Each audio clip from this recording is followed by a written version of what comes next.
जिनके साथ अत्याचार हो रहा है, जो लाचार हैं, बेबस हैं, गरीब हैं, जिनके साथ शोषण हो रहा है, जो शिक्षा से दूर कर दिए गए हैं, पैसा से दूर कर दिए गए हैं, गरीब हैं, लाचार हैं, उनका हाथ थामना पड़ेगा। या बाबा साहब ने हमें संविधान दिया और वोट का अधिकार दिया, और अब जो बुध में भारत होगा वो उसी वोट के अधिकार से होगा।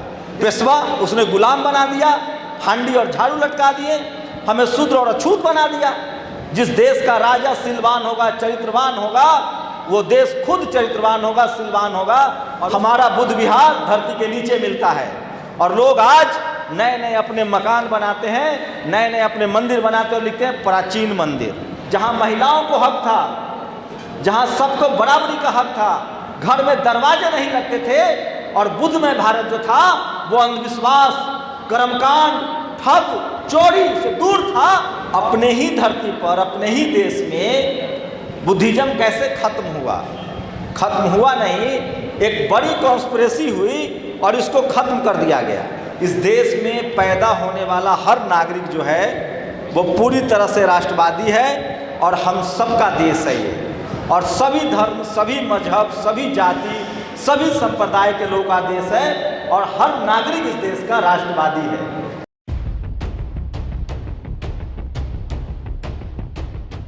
आप सब लोगों को बहुत बहुत शुक्रिया, और प्रोफेसर रतनलाल साहब हैं, वो विस्तार से आपको बताएंगे।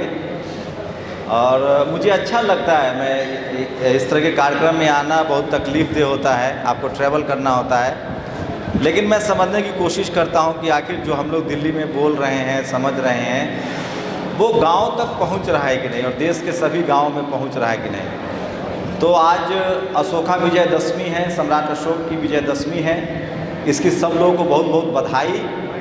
और ज़्यादा वक्त नहीं लूँगा। अगर सब लोग हिंदी समझते हैं क्या? सारे लोग हिंदी समझते हैं? हम ही लोग बदकिस्मत है कि पंजाबी नहीं जानते। हिंदी वालों की प्रॉब्लम है कि हम लोग दूसरी भाषा नहीं जानते हैं, हिंदी में ही लगे रहते हैं। लेकिन जो दूसरी भाषा वाले लोग हैं, कन्नड़, मलयालम, पंजाबी, वो अपनी भाषा भी जानते हैं, इंग्लिश भी जानते हैं और हिंदी भी जानते हैं, तो वो ज़्यादा राष्ट्रवादी हैं। हिंदी वाले कम राष्ट्रवादी हैं, वो सिर्फ एक ही भाषा जानते हैं। खैर, आवाज़ मिल रही है सब लोगों को? देखिए, ये सब बातें बहुत ज़रूरी है, क्योंकि कुछ चीज़ें लोगों पर थोपी जा रही है। जैसे भाषा थोपी जा रही है कि आप हिंदी नहीं बोल रहे हैं तो आप राष्ट्रवादी नहीं हैं, अगर आप हिंदू नहीं हैं तो राष्ट्रवादी नहीं हैं, ये भी चल रहा है। इस देश में पैदा होने वाला हर नागरिक जो है वो पूरी तरह से राष्ट्रवादी है, और हम सबका देश है ये, और सभी धर्म, सभी मजहब, सभी जाति, सभी संप्रदाय के लोगों का देश है, और हर नागरिक इस देश का राष्ट्रवादी है। इसलिए अगली बार जब कोई कहे ना कि मैं राष्ट्रवादी हूँ और तुम नहीं हो, तो मैं क्या बोलूँ? उसको कहिए कि तुम, इसका मतलब जो राष्ट्रवादी क्लेम करे ना, समझिए उसको उस पर शक कीजिए। डॉक्टर के पास कौन जाता है? जो मरीज है। जो दावा करे कि मैं राष्ट्रवादी हूँ, इसका मतलब है कि उसमें कहीं प्रॉब्लम है। तो खैर, आजकल बहुत राष्ट्रवादी का खेल चल रहा है, इसलिए कह रहा था। अब मैं आता हूँ अशोक विजयदशमी पर। सोचिए, पूरी दुनिया में, पंजाब के लोग तो ऐसे भी पूरी दुनिया में रहते हैं, दलित, पिछड़े, आदिवासी और अब किसान जाति के लोग अब जाने लगे हैं। दुनिया का कोई देश ऐसा है जहाँ पंजाब के लोग ने अपना झंडा नहीं गाड़ा है? और वहाँ जब आप जाते हैं तो क्या कहते हैं कि हम बुद्ध की धरती से आए हैं। भारत की पहचान क्या है? बुद्ध में भारत की पहचान है। अभी मुकेश अंबानी की पत्नी को मैं सुन रहा था, कहीं गई थी, तो उन्होंने कहा कि मैं बुद्ध की धरती से आई हूँ। प्रधानमंत्री, राष्ट्रपति सब क्या कहते हैं? बुद्ध की धरती से आए हैं। तो वही आज सम्राट अशोक, जिन्होंने पूरी दुनिया में बुद्धिज्म को फैलाया, उन्हीं के विजयदशमी को हम लोग मना रहे हैं। लेकिन एक बात समझनी पड़ेगी, अपने ही धरती पर, अपने ही देश में बुद्धिज्म कैसे खत्म हुआ? खत्म हुआ नहीं, एक बड़ी कॉन्स्पिरेसी हुई और इसको खत्म कर दिया गया। ऐतिहासिक विषयों पर तो प्रोफेसर रतनलाल आपको प्रकाश डालेंगे, मैं तो पत्रकार के तौर पर टूटी फूटी भाषा में बताऊंगा।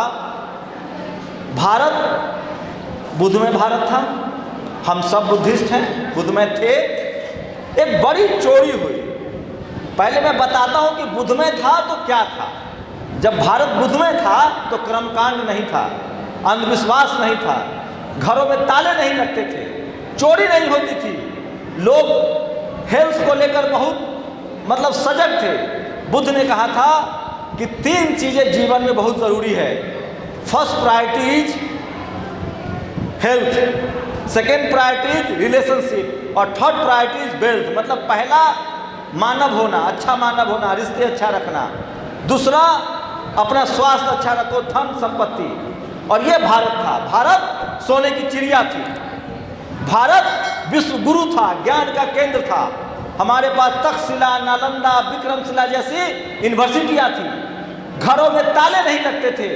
सोचिए, सम्राट अशोक का भारत, बुद्धमय भारत ऐसा था कि जिस सिकंदर ने इसी पंजाब के तरफ से आके हमला किया था, उसके 2 पीढ़ी बाद सम्राट अशोक ने वहाँ दवाइयाँ बंटवाई, यूनान में, ग्रीस में। ऐसा था बुद्धमय भारत, जहाँ महिलाओं को हक था, जहाँ सबको बराबरी का हक था, घर में दरवाजे नहीं लगते थे। और बुद्धमय भारत जो था वो अंधविश्वास, कर्मकांड, ठग, चोरी से दूर था और वहाँ घर में ताले नहीं लगते थे। ये था बुद्धमय भारत। इसलिए हम उस व्यवस्था पर गर्व करते हैं। इससे कोई अच्छा व्यवस्था है? हिंसा नहीं थी, सबसे बड़ी बात है। बुद्ध ने घर नहीं छोड़ा था। पढ़िए आप लोग राजेंद्र प्रसाद सिंह को। बुद्ध का देश निकाला हुआ था। 1-2 राज्यों में युद्ध था, बुद्ध ने पंचायत की, कहा कि युद्ध नहीं होगा। अगले राजा ने कुछ दिन बाद उस पंचायत की बात नहीं मानी और हमला कर दिया। पंचायत हुई कि बुद्ध की वजह से हमला हुआ, उनको देश निकाल दिया गया। बाद में वो हमला रुक गया। बुद्ध को कहा गया कि अब हमला रुक गया है, आप जा सकते हैं घर। बुद्ध ने कहा नहीं जाऊंगा, अब दुनिया घूमूंगा, देखूंगा, थोड़ी बहुत जो समस्याएं हैं उसका निवारण करूंगा। और उसके बाद बुद्ध ने वो हम लोग उसी, हमें थोड़ा प्राउड भी है, मैं उसी मगध से आता हूँ, वहीं पैदा हुआ हूँ वैशाली में, जहाँ बुद्ध का पूरा कार्यक्षेत्र रहा, जो मगध का सम्राट था। तो सोचिए बुद्धमय भारत क्यों जरूरी है? क्योंकि गैर बराबरी नहीं है, कोई जाति नहीं थी, कोई धर्म के नाम पर भेदभाव नहीं था, इंसान इंसान को प्यार करता था। और उन्हीं सब बातों को कबीर, रविदास महाराज ने, गुरु नानक साहब ने और तमाम महापुरुषों ने, घासीदास ने आगे बढ़ाया। और आज सोचिए कितनी बड़ी इतिहास की चोरी हुई है कि आज लोग, हमारा बुद्ध विहार धरती के नीचे मिलता है और लोग आज नए नए अपने मकान बनाते हैं, नए नए अपने मंदिर बनाते हैं और लिखते हैं प्राचीन मंदिर। किताब लिखते हैं प्राचीन किताब। अरे नया किताब लिखोगे तो उसको पुराना कहने की क्या जरूरत है? इसका मतलब है कि कुछ छुपाया जा रहा है। बुद्धमय भारत था तो हमारे पास तक्षशिला, नालंदा, विक्रमशिला जैसी यूनिवर्सिटियां थी। दुनिया भर के लोग हमारे यहाँ पढ़ने आते थे। हमारे यहाँ साइंस की पढ़ाई थी, विज्ञान की पढ़ाई थी, शल्य चिकित्सा की पढ़ाई थी, सर्जरी जिसको कहते हैं। हमारे यहाँ पढ़ाई होती थी खगोल शास्त्र की। और हमारे यहाँ जो भंते होते थे वो मेहनत कश होते थे, वो उतनी ही भिक्षा लेते थे जितना उनका भोजन चले, और सब काम करते थे। जो किसान होते थे, दूध निकालते थे, बैल जोतते थे। सबसे पहले दुनिया में बुद्ध ने कहा, उस समय सभ्यताएं इतनी विकसित नहीं हुई थी, आलू, गोभी, भिंडी, चावल, दाल की खोज नहीं हुई थी। उस समय जो भोजन था वो शिकार करते थे, लोग भोजन करते थे।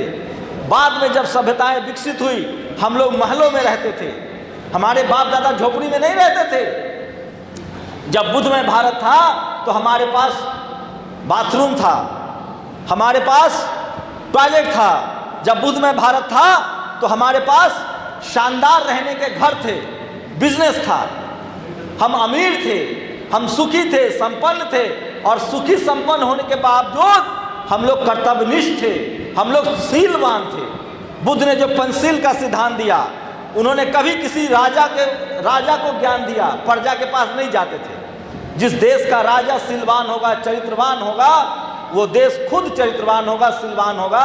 और उस समय ये जो 1-1 हजार शादी, 2-2 हजार शादी करने की जो प्रथा है, वो जब बुद्धमय भारत की समाप्ति हुई, जब आक्रांताओं ने, दुनिया भर के देश विदेशियों ने हम पर हमला किया, तब जाकर ये सब परंपरा शुरू हुई।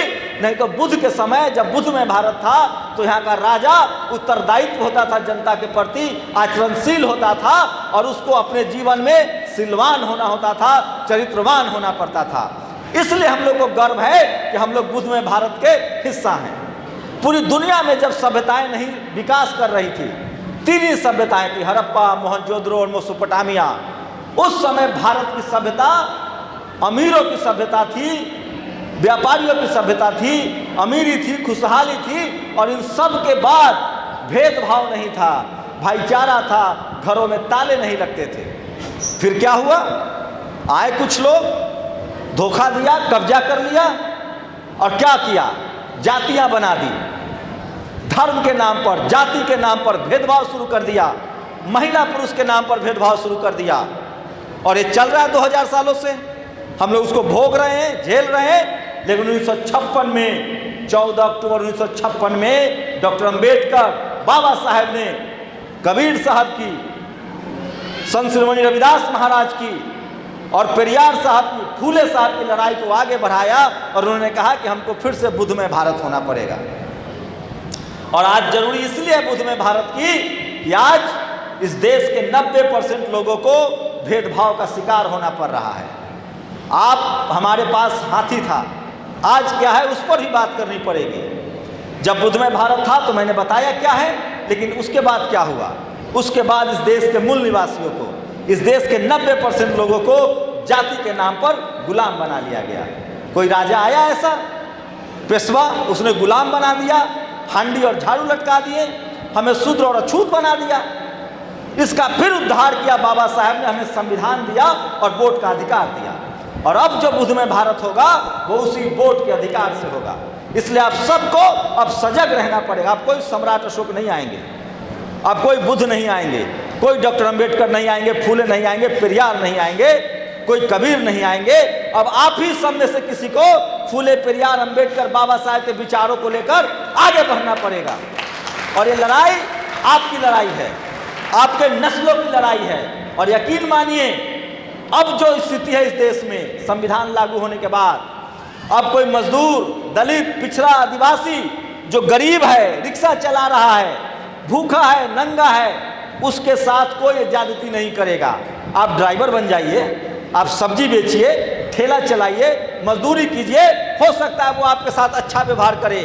अब आपके बच्चों के साथ, आपके साथ तब जातिवाद होगा, तब भेदभाव होगा, तब आपका शोषण होगा जब आप पावर सेंटर्स में जाएंगे, आप मीडिया में जाएंगे, कॉलेज यूनिवर्सिटी में जाएंगे, जज बनेंगे, चपरासी बनेंगे, क्लर्क बनेंगे। बताइए यहाँ कितने नौकरी पेशा लोग हैं? हाथ उठाइए जो नौकरी कर रहे हो। सरकारी नौकरी में कितने लोग हैं यहाँ? अरे 2-4 लोग तो होंगे।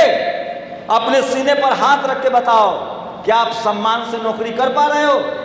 रोज आपको फंसाया जाता है।